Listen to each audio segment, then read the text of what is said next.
Hi, and welcome to Arts and Entertainment. With Chris and Randall. I'm Chris, I'm Randall. and welcome to the show. If you're new to the show, or if you're returning to the show, I'm going to ask you the same question, which is please like and subscribe, share, and comment. Randall, if you need to reach us, what's the best way people can reach us? Well, check out our website. There's various ways to contact us there, chrisandrandall.com. Our Facebook page is pretty popular for leaving comments. You could do that. You could email us. Yeah, all of those are the best. If you have an idea for a future show, or we did a show and you want to do a follow up, or you have some other stuff that is related to arts and entertainment, we'd love to share it on the show. So please, it's a conversation we're having right now. We're the only ones talking, and you're doing all the listening or watching, which is cool. But if you want to join the conversation with your comments and your thoughts, we would love to hear what you have to say. It's interesting. Ever get a song in your head, Randall?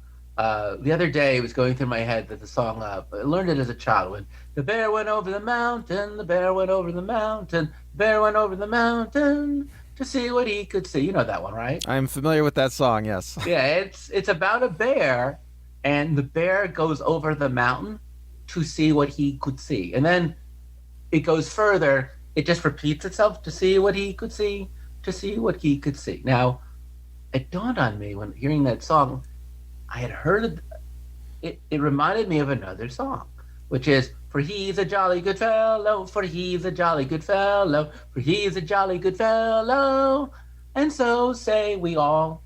Or, and nobody can deny, which then made me go, is it nobody can deny, or so say we all? So I did a bit of research, and for he's a jolly good fellow, originally it was a folk song in early 18th century France. Somehow that song traveled to England in the 19th century, which then became for he's a jolly good fellow and so say we all. And then it traveled to America, which became and nobody can deny. And then somewhere also in the 19th century, a folk song in Germany about a bear going over the mountain ended up using the same orchestration, for lack of a better word. So no one can really explain the phenomenon too well, even though there's a very long Wikipedia entry. But it made me think about how different forms of art copy. In other words, there's a famous quote by I think it sums it up best by Pablo Picasso. And Pablo Picasso said, good artists borrow, great artists steal. So today's show is about, I guess, artists stealing artists, for the lack of a better word. The concept known as appropriation, it goes by many other words like collage, combine, but it comes out of the visual art. It's certainly not restricted to the visual arts. What do you think about Picasso's statement? Do you agree that good artists borrow, great artists steal? Well, we're going to talk about this on the show today, and we are going to. I mean, there's so many examples of it. I mean, we're going to go through some of your favorite examples of it, right, Chris? We're going to go through some of my favorite examples of it. That is actually true. Hey, folks, that's exactly right. We're going to narrow it down to just a few fields of art, such as the visual arts, music, theater, and film. And there's probably other art forms that do this as well, but just for the sake of keeping it concise and timely, that's where our focus is going to lie. Shall we go over to some basic terms? Because I think it's interesting to see it first. This concept of appropriation in art, and that's a visual art theory, it is basically the use of, I'm now reading out of Wikipedia, is the use of pre-existing objects or images with little or no transformation applied to them. And that's an important part, little or no transformation applied to them. The use of appropriation has played a significant role in the history of the arts, literary, visual, musical, and performing arts. In visual arts, to appropriate means to properly adopt, borrow, recycle, or sample aspects or the entire form of human made visual culture. It's similar to found object art as an artistic strategy with intentional borrowing, copying, alteration of pre existing images and objects and ideas. It has been defined as taking over into a work of art, of a real object, or even an existing work of art. Now, we have done an episode you may or may not have watched on the Bernie Sanders memes, and while you're watching this, we had just recorded it last week, but you're now watching it several months later. But I find that we're once again back in the concept of how people make their own art, how images can be repurposed and recontextualized. There's a secondary term, which is appropriationism, which is in comparison to appropriation. Appropriation is a 20th century where new representations of established knowledge. But here, what you have in appropriationism is, let me get to it because it's such an odd word, remix culture. And remix culture is something that is going on. There's a man named Lawrence Lessig. And Lawrence Lessig, you're a big fan of him, the media scholar. Yes, Lawrence Lessig. He's a lawyer, and he approaches. He's a lawyer and like a computer nerd, I guess, for lack of a better term. And he approaches art from a legal standpoint. He's investigated the nature of copyright and the purpose of copyright over the years. He's wrapped up in these copyleft movements and these informational freedom movements. So what is it you want to know about Lessig? Well, Lessig coins this term generation remix in the early part of this century. And he feels that, again, visual arts, music, literature, dance, film, that basically they were here to, what does he say? Well, can I just say something, Chris, while you look for that quote? Yeah. I think prior to the Industrial Revolution, you have an art culture with not much copyright. I mean, copyright's invented somewhere around the printing press to control works roving off the printing press as a form of censorship, actually. But so prior to the Industrial Revolution, you have artists who freely steal and borrow. I mean, Milton Berle is actually a great example of this. He wrote a joke book called the Milton Berle Joke Book. It's got 5,000 jokes in it or something. And he says that he stole every single one of those jokes because he used to work in vaudeville. And in vaudeville, no one... See, we have a totally different concept of stand-up and comedy today, but in vaudeville, everybody just stole each other's jokes and nobody cared.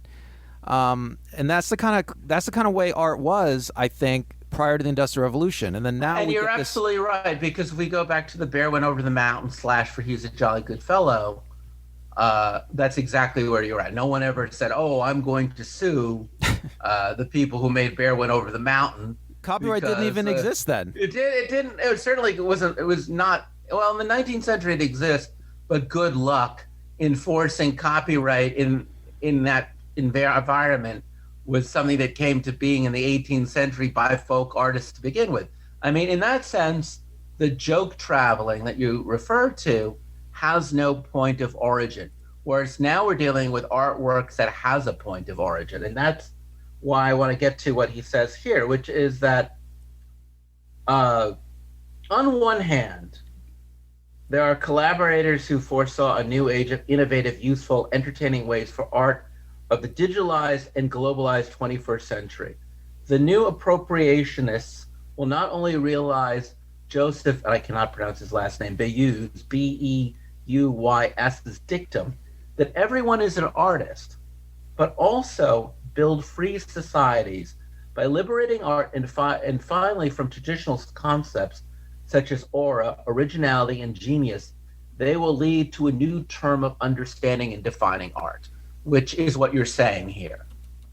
That we're once again going back to liberating art by letting other people use art. Now, the counter argument is that it's derivative, regressive, and it's highly unoriginal.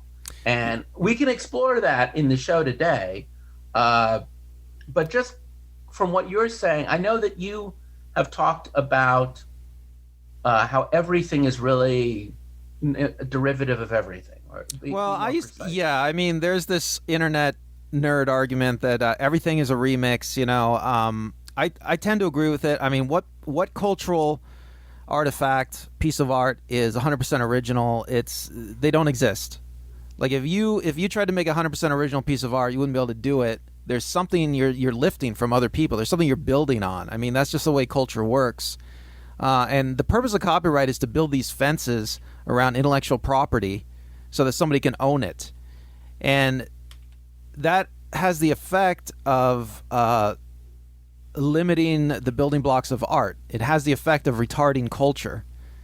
I mean, when people, I didn't think about this before, but when people start complaining, that things are too cookie cutter, things are too similar, I mean, maybe part of that is just the law, I mean, maybe part of that is just, the law doesn't allow artistic expression to move forward. That's a point really let's explore the rest of the show. But let's get out of the realm of theory and let's deal with something practical, especially because what we've been debating has really been out of the visual arts. So one of the earliest movements in appropriation is the Dadaist movement.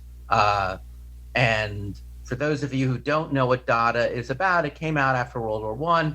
It was absurdist, subversive, and satirical. One of the most famous Dadaists was a man named Marcel Duchamp, and I can never say his name correctly, but you know that he was known for his ready-mades. Am I right on that one, Randall? Yes, the ready-mades. He invented the concept of the ready-mades. His idea was he would take an everyday object like a urinal, and he would just put it on a pedestal, sign it, and say, "This is now a piece of fine art." Exactly. So they were, along with the Cubists, coming out of World War I. They were, and the Surrealists. They had no respect for institutions because at the end they blamed the institutions of the old world for World War I and all the horrors that came from it.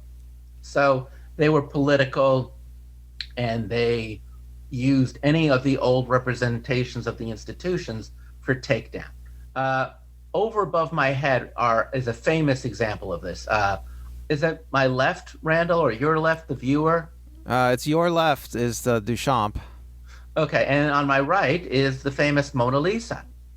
And the only difference, for those of you who can't see this, is that the famous painting Mona Lisa is as exactly as it looks in your mind, whereas the Duchamp, which is pretty close, he did a pretty good job. I wouldn't say a forger's job, but a pretty good job of capturing the Mona Lisa, except it's in black and white, which is an interesting choice. It definitely keeps it from being confused, but more subversively, he's put a mustache on the Mona Lisa.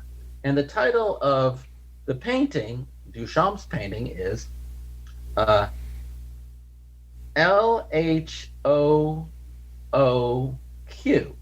which apparently in French, if you say it fast enough, basically sounds like the equivalent of "there is a fire down below."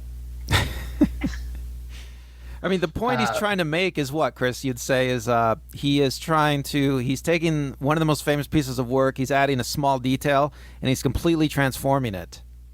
And he's knowing that he's pissing people off, which is why there's a fire down below. Like, oh yeah, we got you by the short and tinies.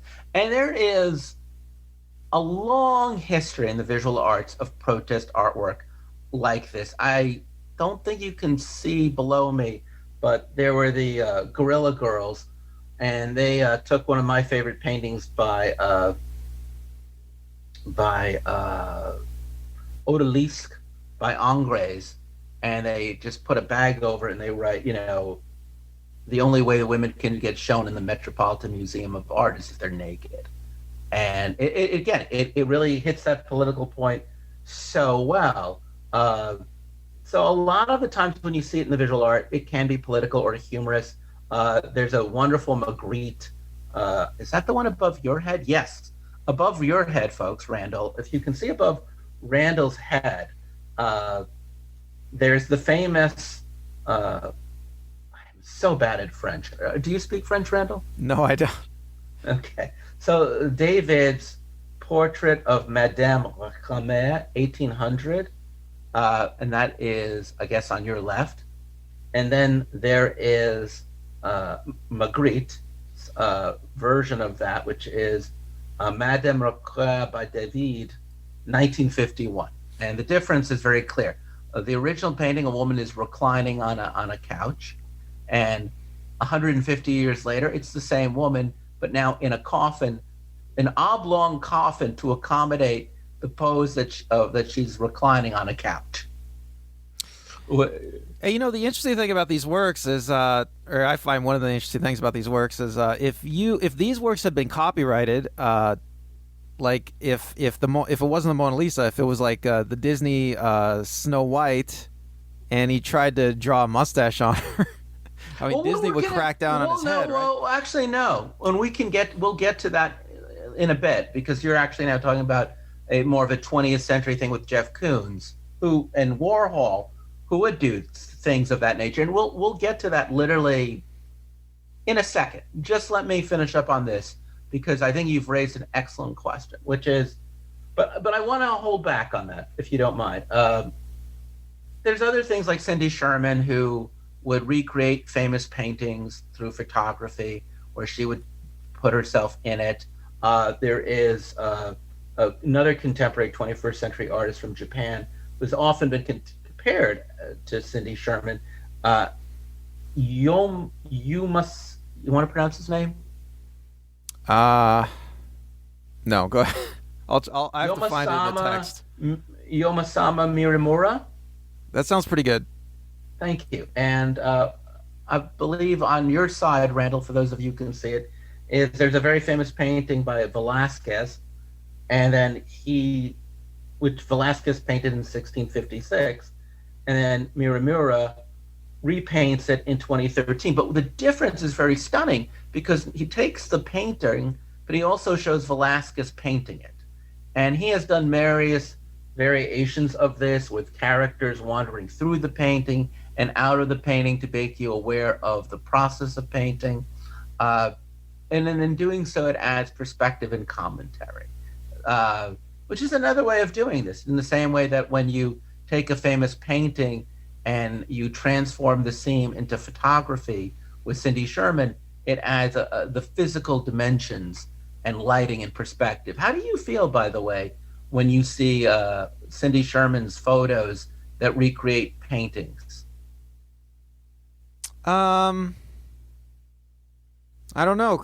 I mean, I'm not that taken with a lot of her work. I mean, she did a series where she does photographs that try to look like film stills from movies that were never made, and I actually think that's her best work, and that's the most interesting work she's made. But how do you feel subject-wise with either her or him on their use of trying to either show you a different art form? Really, that's what's interesting about Sherman for me, is to see how things translate differently from photography, how she's willing to she'll pose as men, she'll pose as old men, she'll pose as young women and old women. There's a plasticity, a mercurialness of it. And I mean, you've seen it in album covers. It's not new to take works of art and juxtapose them in photography. It's just fascinating to me to watch what is a two-dimensional or perspective-based work recreated, just like there is. We have a pageant of masters in Southern California where people come together and they just physically recreate the scenes of great works of art. Have you ever been to it? Yes, actually, I have. They have a show. Where's it at? It's in Laguna Beach. Laguna Beach, the Pageant of Masters, and they have a stage show they do outside in the sun, and it's like an open air theater. And in the show, they just have actors recreate famous paintings on stage. And it's interesting again because it changes perspective, it adds dimension. So but that's not so much copying as recontextualizing. I think my favorite example of taking one work of art to make another work of art, and I don't have an answer to this math problem, is in 1953, Robert Rauschenberg, a young though not inconsequential artist, asked William de Kooning, famous artist, to participate in an art project. De Kooning, who was not only older and much more established than Rauschenberg, whose work sold for considerable sums of money, agreed to participate and gave Rauschenberg what he considered to be an important drawing, which was executed in heavy crayon, grease, pencil, and ink, and graphite. Rauschenberg spent a month on this work, and you know what he did with it? He erased it completely. That is what he did. Then he placed the Kooning drawing in gold leaf frame, and in a hand lettered the date and the title on the drawing, and he titled it "Erased de Kooning Drawing 1953." Rauschenberg not only had erased de Kooning's work, but he had exhibited the erasure of his work as art. So the question becomes, has Rauschenberg created a work of art, destroyed a work of art, or both? And this is really fascinating to me because this isn't just like a joke. It's not subversion. It's not commentary. It really is using art to make new art. So I don't know. How do you feel about this, Rand? Well, can I tell some more background about this story? Because I know some. Okay, do. So I think I've read de Kooning's account of it. Rauschenberg is a young artist. De Kooning's a very established, successful fine artist. Rauschenberg has this great idea. Hardly anybody knows who Rauschenberg is. He goes to de Kooning's house and he says, "My idea is I want to take one of your works, like a drawing, and just erase it and then make that into a piece." And right away, de Kooning thinks it's a great idea. And the main problem they have with this work is they have to find which work of de Kooning's Rauschenberg is going to erase. So they both agree it can't be a minor work. It has to be a significant, substantial work that people actually know about. So that when it's displayed, the art world is like, "Oh my God, I can't believe he erased that work." And I can't remember what work it is. Wow. Right. So they spent a long time. Maybe, I don't remember how, it's been a while since I read the story, but they spent like maybe weeks trying to figure out which work that would be erased. And it had an immediate impact. I mean, it was the art world loved it, of course, or hated it. I don't know. They reacted, which is what art is supposed to make you do, right? It's supposed to make you react. Art is supposed to make you react. In fact, speaking of erasure, if we were able to erase my setup of this story and just go with your story, it would be awesome. Because to be honest with you, you said it in a much more interesting and fascinating light. If you can't, I understand, and it just proves that sometimes we have to show that we're doing this live. I remixed your telling, Chris. I built on your telling. You built on my telling, and you added something to it that changed our perspective and took it out of a flat, two-dimensional understanding, and you added dimension and perspective. Now, this is important to think about. It was made I would argue it's a collaboration, is really what you're telling me. That it's not, the difference between what you've just said and what I just said is, in the first version of that story, de Kooning is just a passive guy. He's just like, yeah, sure, do what you want to do. But when I hear your version of the story, I realize it's an active collaboration because de Kooning is willingly giving and participating in the transformation of his own work by somebody else. And not, by the way, in the best sense, right? But in the worst sense. He's saying, yeah, here's something wonderful. Here's something representative. You go ahead and destroy it. And your destruction of it, let that be its own art piece. That's insane. And it is really quite literally the counter opposite of stealing art and getting into a copyright lawsuit where someone's like, no, you don't have the right to use my intellectual property.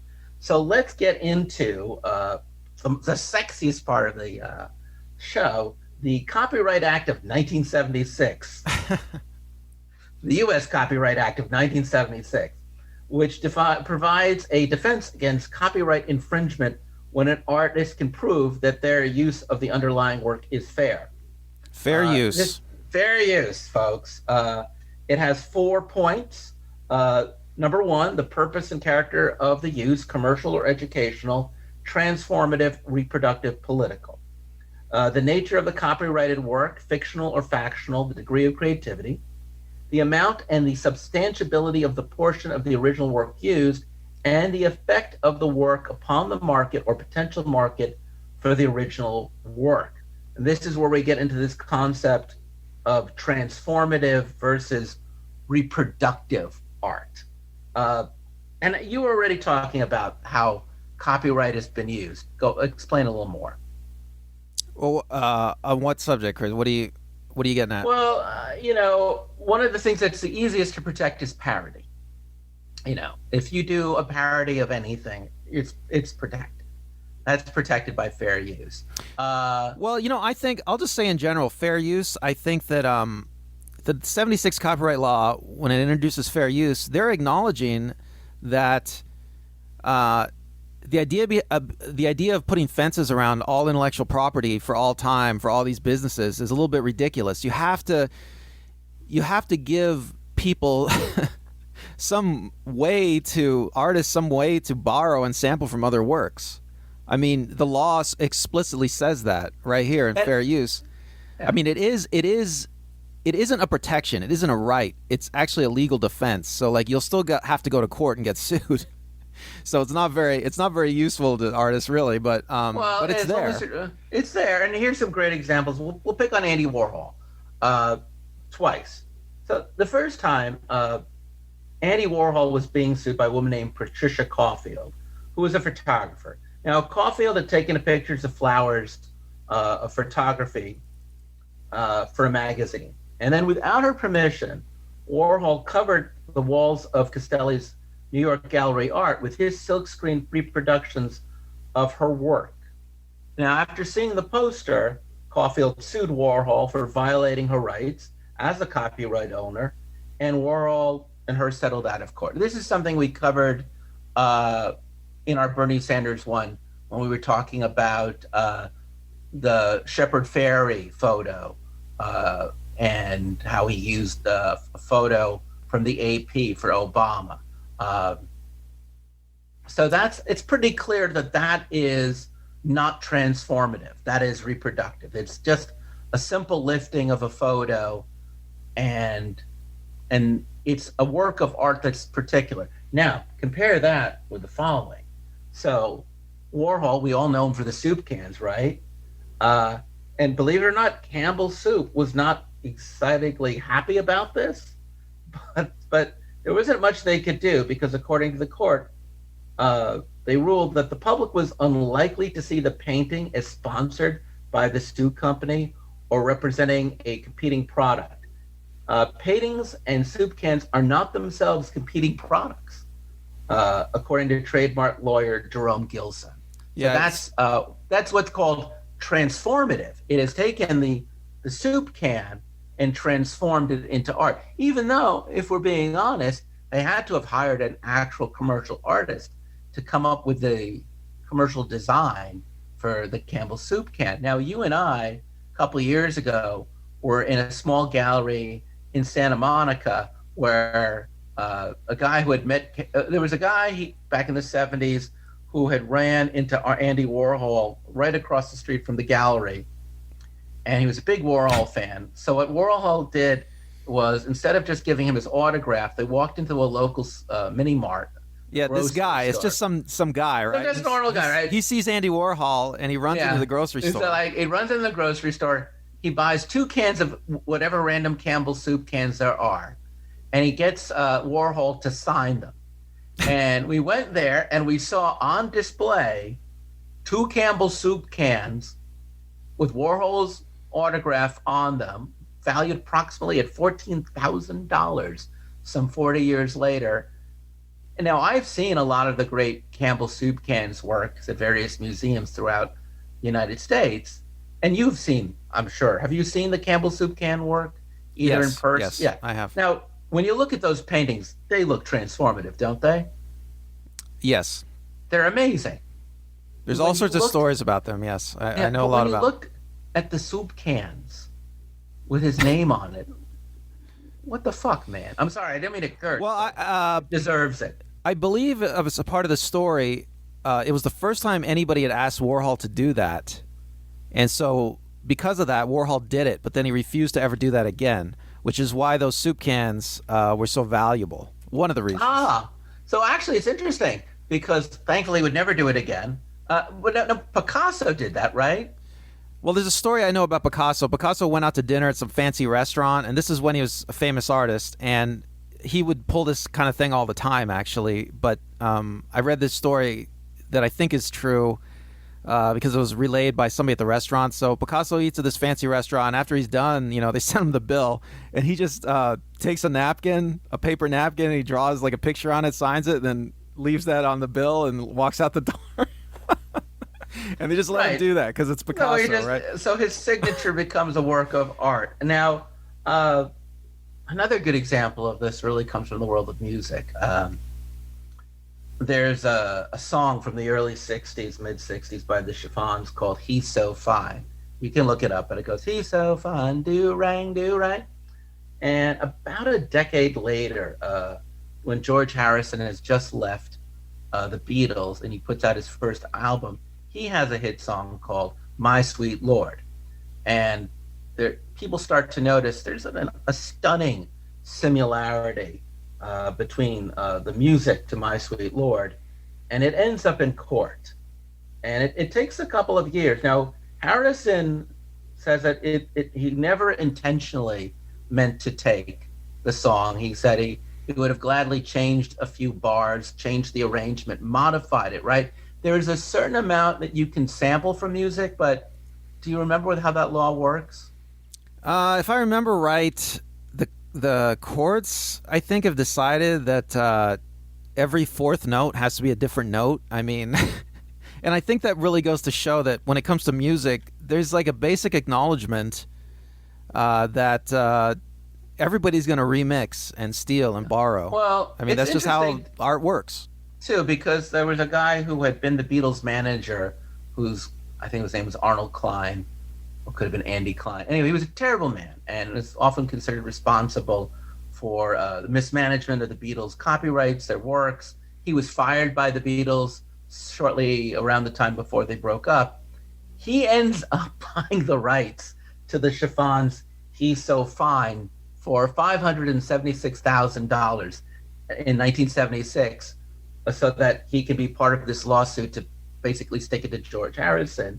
And the judge literally awards Klein the exact sum of money he paid for the song and no more than that, which is really interesting because that's when John Lennon said, music is everybody's business. It's only the publishers who think they own it. And this is kind of neat because on one hand, when you think about it, that I like where he's going. And then, there's Tom Petty, who seems to just be living that lifestyle, right? I mean, if you're the late Tom Petty, there's a song by the Strokes, one of their earliest songs. It was called Last Night. And they went on TV and they admitted out loud they lifted the music from American Girl. And when the Rolling Stone asked Tom Petty about it, he said, "Oh, that made me laugh out loud." I was like, okay, good for you. It doesn't bother me. 4 years later, the Red Hot Chili Peppers put out a song called Danny California, which pretty much instrumentally Mary Jane's Last Dance. And again, Petty just said, look, I seriously doubt there's any negative intent here. A lot of rock and roll sound alike. When asked if he considered a lawsuit, Petty said, I don't believe in lawsuits much. I think there are enough frivolous lawsuits in this country without people fighting over songs. So that's Petty in 2006.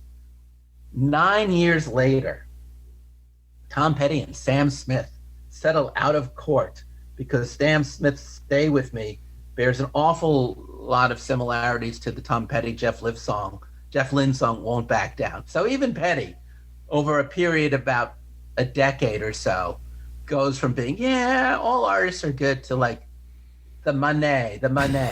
Well, I'm sure there's a story there, but I don't know what it is. I'm sure something Well, happened.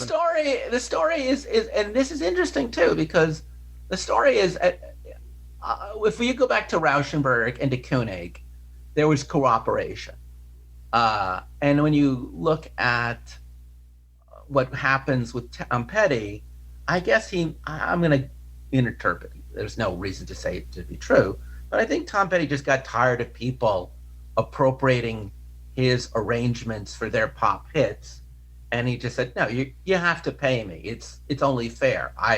We always tend to think of songs by the lyrics, but arrangements and orchestrations are as much a part of making a song as the lyrics. And I honestly feel like on some level that is fair. But then look at how many pop songs borrow from classical music that's in the public domain, right? And public domain is the like I'm a big fan of A Whiter Shade of Pale. You know that song? I love that song. Yeah. Right. Good taste, Well, Chris. yeah, thank you. It lifts liberally from Bach's air on a G string. And it's not like Johannes Bach can come back and say, "Excuse me." In fact, who also borrows from Bach is Lady Gaga's "Bad Romance," lifts from Bach's "Well-Tempered Cavalier." Now, there's a number of other classical music. There's Pachelbel's Canon in D, which you go Google it and you'll see there's literally like 20 to 30 songs from the last 60 years of pop music that have lifted from that arrangement. And my question to you is, do you think that these artists, are just picking on these people who are long dead who can't sue them? Or do you think that because classical music is one form and pop music is another form, that when you move classical music into a rock song or into a rap song or into a pop song, something happens that changes the music? Well, I think you're right. I mean, it's like they're on both counts. They know that they're taking something good from another distant genre and putting it into their genre, and they're transforming it, making it something even better, maybe, and or just as good. Let's not get carried away, I guess. I don't know, but well, but I mean, I guess, yeah. But they're also protected because it's in the public domain. They have that prior art. They're protected from any kind of lawsuit from anybody. Yeah, and look, I think Bach is genius. I love Procol Harum and I love Lady Gaga. I don't think they're genius in the way that Bach is genius, but I think they have great insight. You know what I'm saying? The same with Sting using Prokofiev. I think that they have an understanding of they know this is something that goes back to what you just said earlier, which is that you can't make art unless you know about art. You need to know what came before you. You need to know what the forms are. And I think if you look at a person like Sting or Gary Bucker or Lady Gaga, these are all people who have good educations in music theory, in composition. They understand the larger perspective that they're working out of. Same with the visual artists we've just mentioned as well. So their desire to borrow or steal from those works that come behind, isn't that in a way you could argue an expansion? Well, they're building on what came before, right? I mean, there's this popular mythology of artists and art that a great artist is born and they have some kind of inherent secret knowledge that they spread to the world, and and they never steal because they're like some kind of super genius. And but so they're always young, right? So like there's a great mythology. I mean, one of the greatest artists to fit this mythology is Basquiat. Yeah. But Basquiat, he had a wonderful art education from his mother, who took him to all the great art galleries in New York when he was a kid. So he broke when he was young, but he was well trained, right, well acquainted with what came before. The point I'm trying to move with, but Basquiat certainly is fine with this, even though we're really talking about music in a sense, is that there's a language, there is an aesthetic language. Things are invented, or attributed. The use of counterpoint, a particular oration, just a simple way that notes are arranged. That to just leave them be as they were and to do nothing with them is almost to consign them to death. So this is all leading to what I think is one of the most interesting examples of remix culture and 21st century answer to this idea of musing music, which is the Gray Album. Now, to be fair, the Gray Album is as follows. I'm just going to go by the guy's name. He calls himself Danger Mouse. And back in 2004, he came up with a soundscape, is I think the way to look at it, or a remix, or he took Jay-Z's The Black Album and the Beatles' The White Album. And these albums in their own right deal with soundscape, collage, sampling, both of them sampled. It's interesting to think that one of the earliest examples of sampling is Revolution #9 on the White Album, but they're already sonic mollages. And I like what Mouse says here. He says, a lot of people just assume I took some Beatles and, threw some Jay-Z on top of it, or mixed it up or looped it around, but it's really a deconstruction. It's not an easy thing to do. I was obsessed with the whole project. That's all I was trying to do. See if I could do this. But once I got into it, I didn't think about anything but finishing it. I stuck to those two because I thought it would be more challenging and more fun and more of a statement to what you could do with sample alone. It's an art form. It's a music. You can do different things. It doesn't have to just be what some people call stealing. It can be a lot more than that. So he is literally making new music out of music. And he's not, at the time, it was never supposed to be anything more than for his own edification. It ends up on the internet and it takes a life of its own. And there's even a video that the Swiss directing team of Roman and Pedro do where they lift black and white video mixes from Beatles films and footage from a Jay-Z concert to do variations of what he's doing visually, making it look like John Lennon is breakdancing and Ringo Starr is scratching. Again, not for commercial release, but EMI, who has the publishing rights to the Beatles, they went after this young poor fella living in New York City as if he was like, king of Napster. And it's fascinating to me because both Paul McCartney and Jay-Z were like, this is amazing. Hey, could I say something about this whole conversation, especially with music, reminds me of something R. Crumb, the cartoonist, wrote many years ago that I've thought about over the years. He's a big fan of old jazz records, of old folk music records, like from the beginning of recording to around the 20s or 30s. And he wrote one time that in one of the books I've read of his that he thinks the 20s and 30s and those old folk records were like the end of real art in music because let me finish because for centuries, for thousands of years, human beings have been making music on their own, folk music, right? Just making like without any commercial ideas in their head. They just played music to have fun. They liberally stole and borrowed from each other. I'm not sure if Crumb said that part, but Crumb's point was that so when the recording industry takes off in the 20s, the recording industry takes off, and by the 20s and 30s, they had started recording all those, all the people, all the folk musicians, all the, I guess indigenous is the best word to use, maybe. I don't know. All the people that were just playing music for pleasure, who are at the end of a thousands-year-old tradition of human history, and they commercialized it, and they built fences around the music. And after that, in Crumb's opinion, there was no more art in music. Well, it's interesting to think because I would love to know what Crumb would have thought what happens next, because it takes on a life of its own, the Gray Album. And, regardless of all of that, the internet, which seems to now be literally its own people's platform more than ever,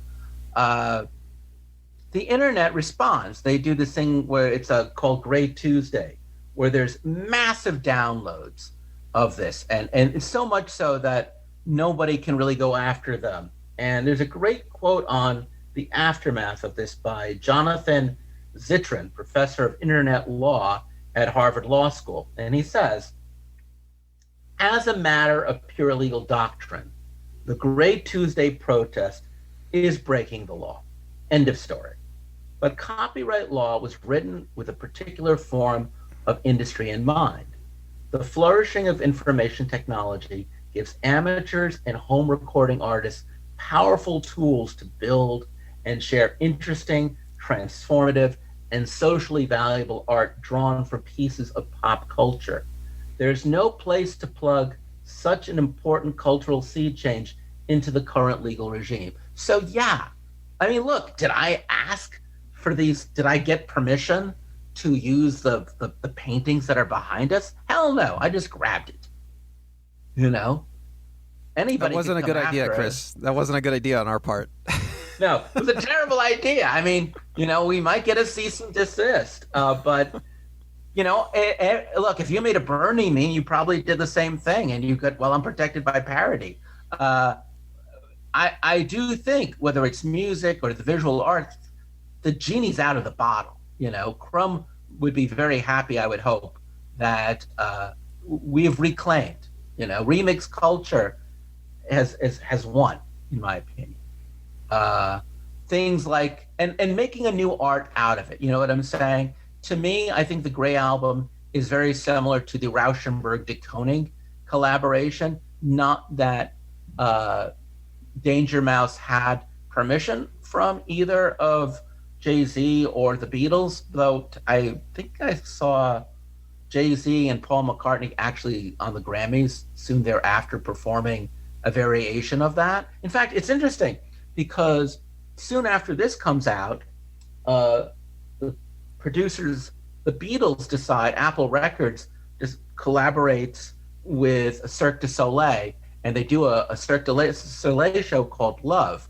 And Paul McCartney sits down with Giles Martin, the son of George Martin, and they actually recontextualize and resample Beatles songs to create almost a new version of Beatles songs for the show. So in that sense, you have the artist adapting the arts. You basically have an artist referencing his own art, which is not the same thing as stealing, because you can always argue that an artist has the right to reuse their own work in different forms. But I don't know if he would have been able to have appreciated how he could have done that had he not had the chance to first look at what Danger Mouse did with his work by transposing it with Jay-Z. Well, it definitely had an influence. I mean, I don't think you're misplaced to say that at all. So let's bring it down to even something different but very clear and clean. Let's just look now at theater and film. And I like to lump theater and film together because, and you'll see pretty quickly that the things that I'm talking about have been made into film or incorporate film, but they also incorporate theater. So, and they're all occurring around the same time. In the 1960s is when Warhol is starting to come out. Rauschenberg, Jasper Johns is using comic book. The 60s in general, the pop art movie visually is recontextualizing classic works. And a guy named Tom Stoppard, who's a young playwright in 1966 at the Edinburgh Fringe Festival, puts out a play called Rosencrantz and Guildenstern Are Dead. And if you're familiar with Hamlet, and from here on in, I'm just spoiling a lot of famous works, so go for it. There are two small characters, and the final line of the play is, or one of the last lines of the play is, Rosencrantz and Guildenstern are dead. They die. And what Stoppard wants to do is he wants to look at what was going on in Hamlet, the story, from their perspective. So now Hamlet is the minor character in the play, and the minor characters are the major characters. And you have to be very familiar with Hamlet to know what's going on. And he's using the same people as Shakespeare. He's just creating a new play that actually only works as long as the original work of art works as well. Have you ever seen Rosencrantz and Guildenstern Are Dead? There's a film version. I think I read the script years ago. That's about as far as I've gotten with that. Yeah, it's very meta. My parents saw it when it came out on Broadway. They loved it, but they knew Hamlet, and I'm sure you've definitely seen Hamlet. Yeah. If you haven't seen Hamlet, you're too stupid for this show. No, I'm not going to say that. You're not too stupid. That's very judgmental of you, Chris. No, you're not too stupid. I promise. I was just joking. But seriously, folks, read, watch, or see Hamlet because, it'll really improve your life. It's pretty good. But the more interesting work for me comes in 1974, which is this play that he did called Travesties. And Travesties is ostensibly, it takes place in 1917, based on a true story about this man who worked for the British Home Office in Zurich, who stages a production of The Importance of Being Earnest. This really did happen, where he incorporates people who just happened to be living in Zurich at the time, Tristan Tzar, the head of the Dadaist movement, James Joyce, and Nikolai Lenin. And it's being recounted in the present day, the 1970s. He's an old man, and he has the beginnings of dementia, and his memory isn't clear and clean. And he is recounting how he did this, but at the same time, the production of Oscar Wilde's Importance of Being Earnest keeps on filtering into his memory, so that Stoppard is constantly taking characters and names and dialogue and scenes from Oscar Wilde's play and infusing it with his understanding of socialism, Dadaism, and Joyce's aesthetic philosophies. Now, the original work, if you're familiar with it, it's a satiric comedy of manners. Wilde is a contemporary of Shaw. It's still a play of ideas, albeit the 19th century ideas of society, of English society at that time, versus the early 20th century ideas of that Stoppard is writing. But it's very much like sampling. It's very much like the Gray Album. It really shows parallelisms and contrasts. If you've read The Importance of Being Earnest, it's brilliant. I saw it with a friend of mine who hadn't, and he said he enjoyed it, and I believe him. But when you go to see this play, there's literally like an 8-page booklet full of facts about all of the stuff so you can get the reference points. Years ago off Broadway, there was a theater company that would do 2 nights. One production would be The Importance of Being Earnest, followed by the next night, Travesties, because the two, you can certainly enjoy The Importance of Being Earnest without ever having seen Travesties, but I do believe that what Stoppard has done is so much an examination of different ideas through Travesties that through Importance of Being Earnest, that if you haven't seen Ernest, I think you get kind of lost. Even more so than if you haven't seen Hamlet. It's tough because I'm talking about something you haven't seen. So let me talk about something you have seen. So let's deal with Woody Allen. His big, you've seen What's Up, Tiger Lily? Yes, I've seen it. So you want to tell them the story about that? Well, sure. What's Up, Tiger Lily is the movie you can blame for why Woody Allen is the famous Woody Allen today. Woody Allen took a Japanese movie that was relatively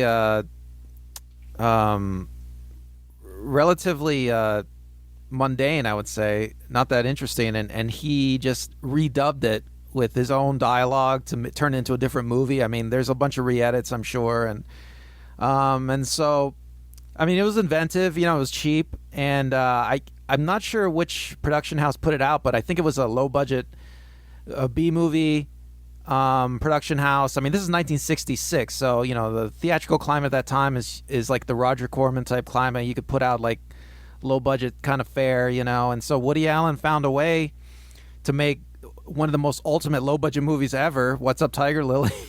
Well, and I don't think it's a very good movie. I think we both agree on that. It was originally Allen made a 1-hour TV sketch, and that was his version of What's Up, Tiger Lily.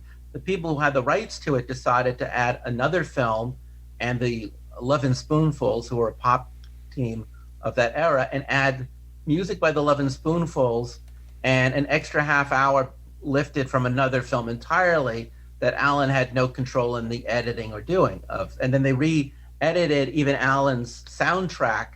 So it's interesting because in that way, he created the 1 hour version of What Up Tiger Lily. His producers created a second version of it, which is the theatrical version. But yeah, I mean, it's art made out of art. And this one is fascinating to me because, and it's something you do see in the visual arts movement, cutting up film to make your own film. It's collage, as you would say, deconstruction. And I would argue the original source material, which is the International Police series from Japan, it's not that great. It's okay, but is What's Up Tiger Lily that much better? I don't know. What's Up Tiger Lily is not good. It's just cheap, I think, is what's going on there. It's amusing at best. But what happens out of this 2 years later is Alan writes a play, and then a year later after that, it's made into a film. And the play in the movie is called Play It Again, Sam. And the basic premise is it takes place in San Francisco.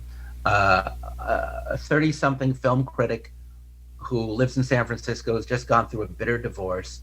He's single. He's on the dating scene. He has a best friend and a wife, and they kind of are trying to encourage him to get back into it. And his favorite movie is Casablanca. And all of a sudden, Rick Blaine from Casablanca starts appearing in his dreams. And he starts seeing him. No one else can see him, but Rick Blaine becomes his mentor for how to get through life. It's interesting. There's a film that came out about a few years ago called Son of Rambo, which is kind of similar, and I think even where a kid basically finds his influence in watching Rambo movies. So already this is about how, fanaticism, fanism teaches us something. And, this is a hero. And he does end up getting into an affair with his best friend's wife. And at the end, when the husband is leaving on I'm assuming everybody here has seen Casablanca. If you haven't, everything I'm talking about is paralleled in Casablanca. Rick Blaine in Africa it's World War II, and he runs a club, and in his club walks in his ex-lover who's now married to a Czech resistance leader, and they have to sneak him out of the country before the Nazis get him so he can continue to read the Czech resistance. And Rick and Ilsa rekindle their love, but at the last minute, around the end of the film, when her husband is about to get on the plane, Rick gives this beautiful monologue about how she has to get on the plane. So what happens here is the line goes, if that plane leaves the ground and you're not on it, you'll regret it.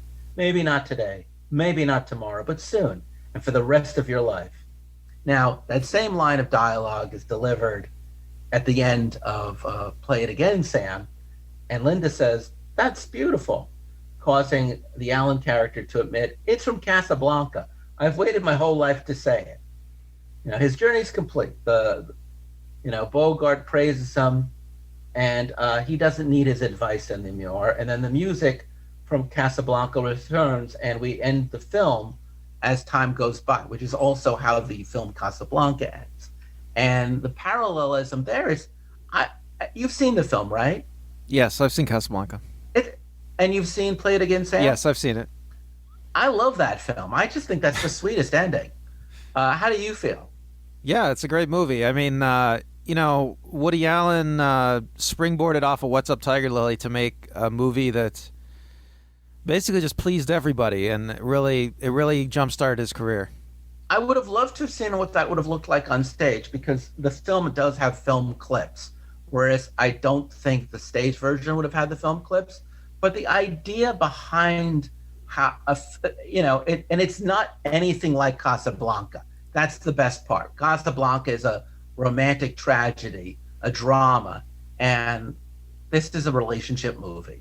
And another good example of how you can use a film as artifact that influences a character's growth in another film is Wally. I'm sure most of us have seen Wally. You've seen Wally, right? Yes, I've seen Wally.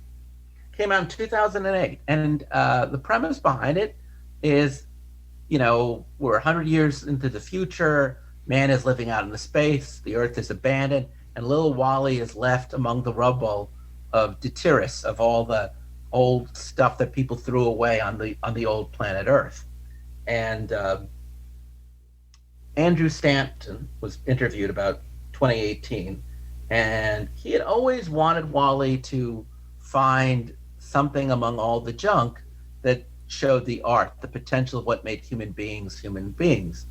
And he originally thought of old French film, because we always think of French as culture, but there was an animated French film called The Triplets of Belleville, which lifted the same idea. So he had to come up with something new.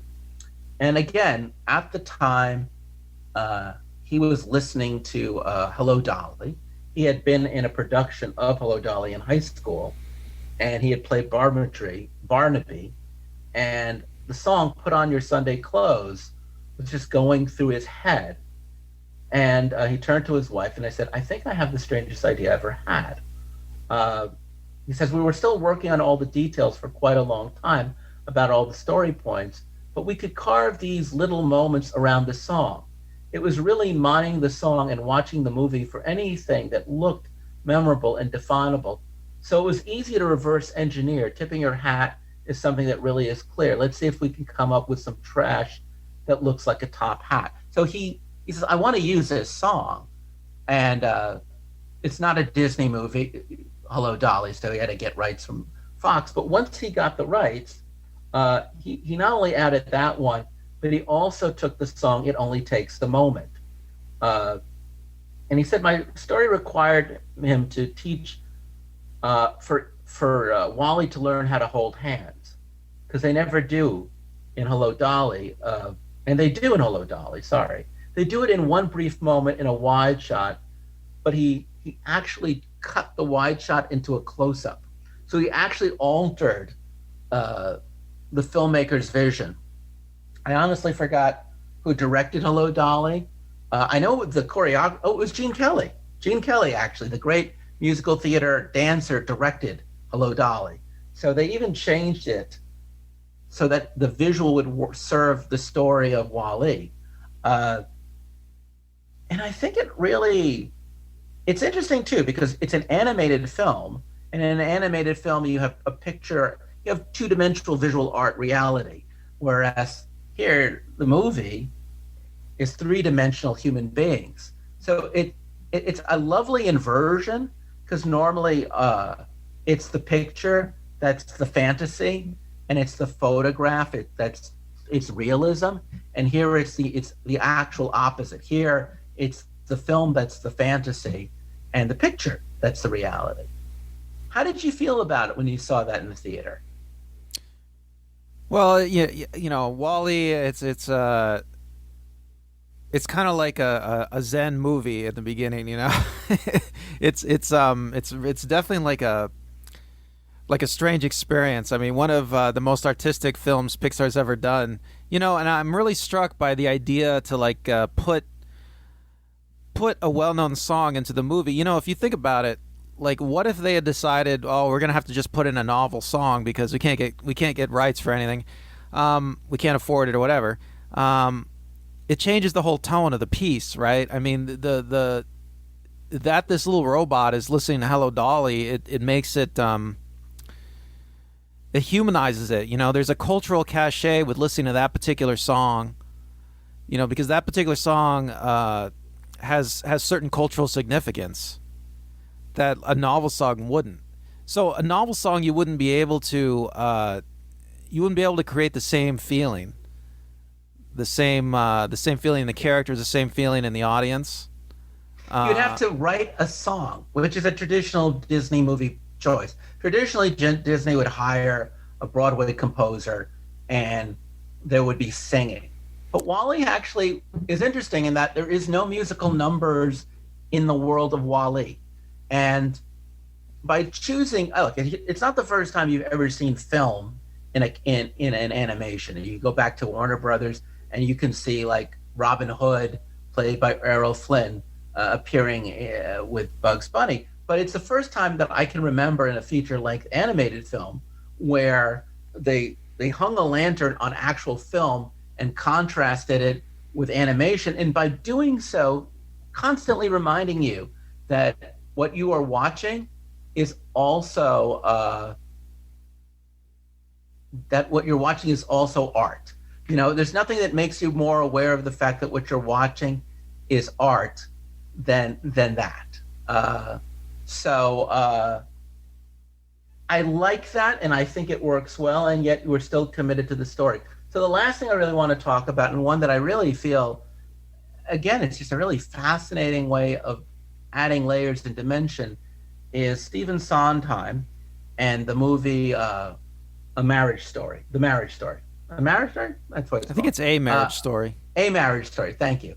Now, that came out in 2019. Strangely enough, that year, there was a flurry of Sondheim songs that started appearing in movies and in TV shows.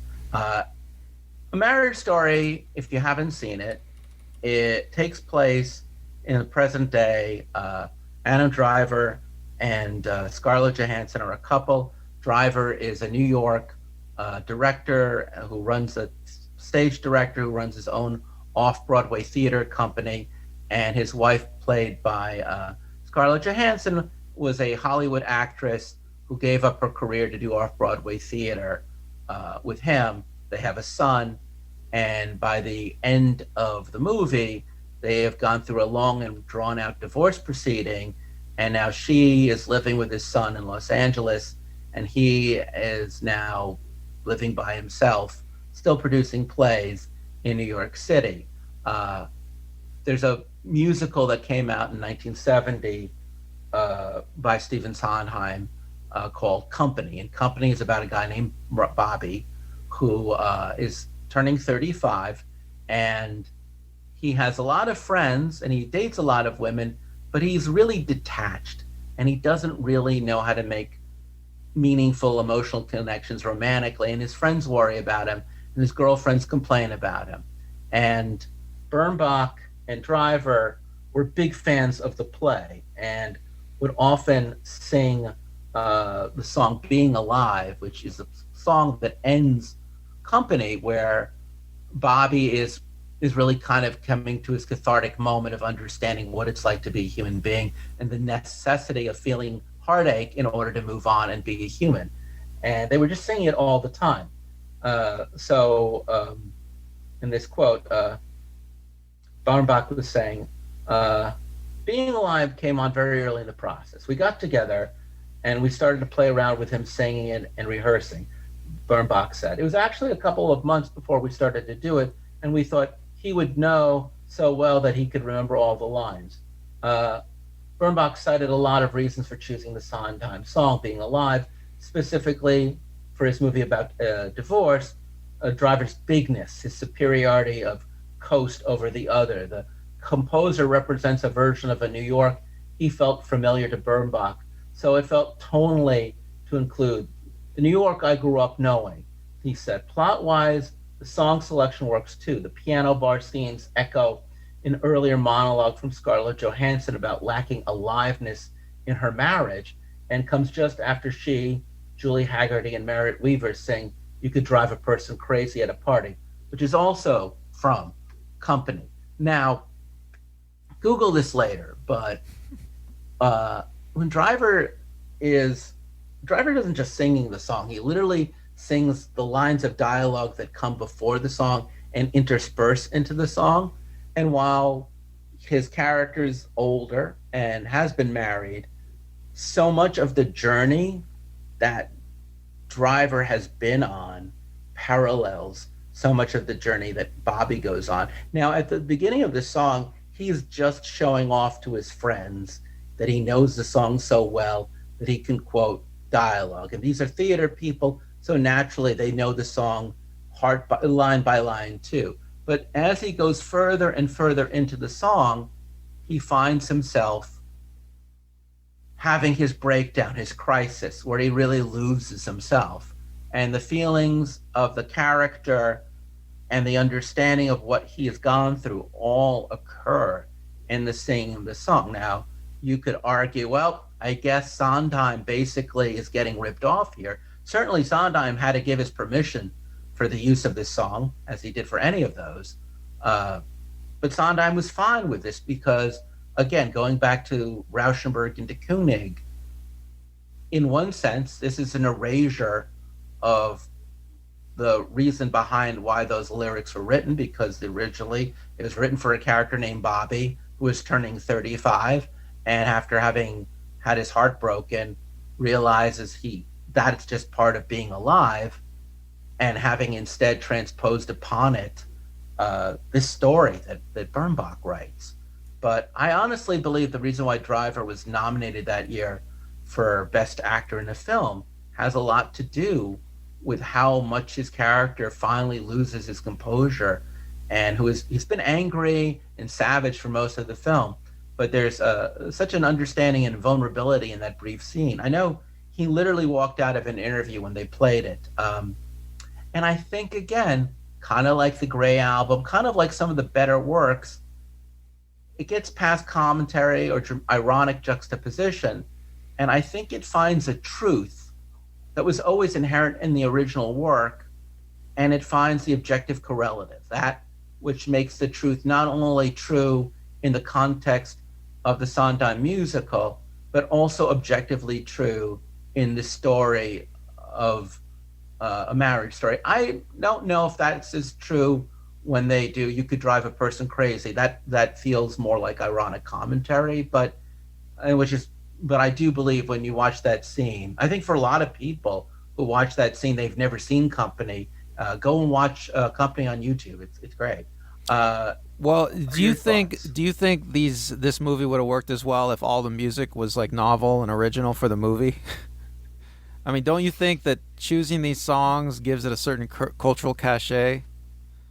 Well, I think it might have worked depending on who the composer was. It might have worked brilliantly if the song was great. All I can say is there's something in the Beatles, there's something in Jay-Z, there's something in Shakespeare, there's something in Wilde, and there's something in all of these artists that when you switch, that if you can find a way of translating it into another art media, into another art form. Now, true, we've picked on musicals quite a bit between Wall-E and this one, but there's something in music that's always poetic and transportive, and cinema is more visually transportive. So by taking a musical song, it adds an oral dimension to it. Yeah, I'm reminded of this story. The original composer in 2001 wrote this story like years ago.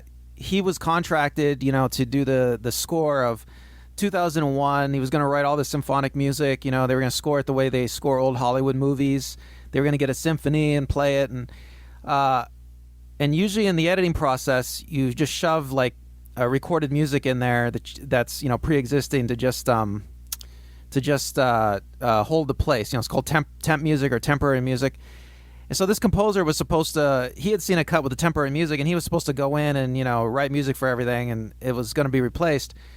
But then he wrote it and recorded it apparently, but then he went to a screening, one of the early screenings for it, and Kubrick hadn't used any of his music. He just used the temp music. And then I think later on in an interview, Kubrick said, why would I use music written by some Hollywood composer that's just going to be like not as good as the old music? It's just going to be derivative of the older music anyway. So why don't I just use the original music? You see that again in Breaking Away by Peter Yates. He uses Vivaldi. Alan Alda's Four Seasons is quite literally an incorporation of all of those Vivaldi songs. Yeah, I think so. You said this at the start of the show, and I think it's worth revisiting again as we end the show. Do you feel like art is derivative of all art? That this idea that everything kind of borrows from everything else? Well, it's definitely an idea I've resisted for years, but I don't know. I don't think there's any way around it. It just seems like, if you're going to build a house, you need a brick. Well, I think you and I both agree that it can be unoriginal, but it can also be brilliant. And I guess technically, uh, derivative is boring, innovative is brilliant. And I guess my answer to the question is, I guess good artists borrow, great artists steal. Well, I'll forgive a great artist for stealing, but anything less, I won't. All right. Well, till then, I'm Chris. I'm Randall. Thanks for watching and listening. Goodbye.